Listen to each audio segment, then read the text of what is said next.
మాత్రం నీకోసం ప్రాణం పెట్టాడు. ఆయన నిన్ను ప్రాణం పెట్టమని మాత్రమే అడగట్లే, అందరికంటే ఎక్కువ నన్ను ప్రేమించు అంటున్నాడు. అంతే. మనం ఆ ఒక్కటి చేయట్లేదు. మీరు ఎన్నిసార్లు మందిరాలను కాదనుకొని, ఆదివారపు ఆరాధనలు కాదనుకొని మీకు నచ్చిన వాళ్ళతో పాటు మీరు సమయం గడిపారు వెళ్ళి? ఎన్నోసార్లు ఆదివారపు ఆరాధన కాదనుకొని దేవుణ్ణి స్తుతించడం, దేవునికి బాధ్యతను అప్పగిస్తే ఆ బాధ్యతను కూడా పక్కన పెట్టి నీకు నచ్చినట్లు నువ్వు చాలాసార్లు ప్రయాణం చేశావు.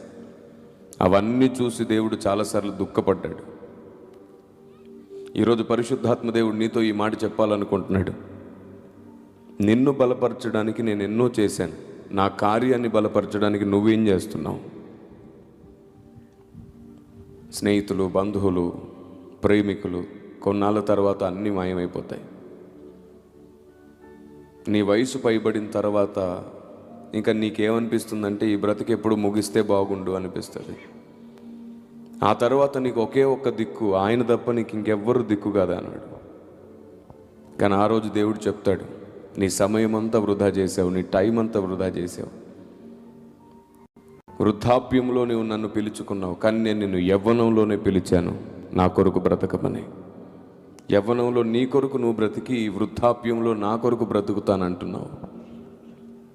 దేవుని కొరకు మనం ఏం చేయలేము. ఆ తర్వాత మన కొరకు ప్రాణం పెట్టిన వాడి కోసం నువ్వు ఏదైనా చేయాలంటే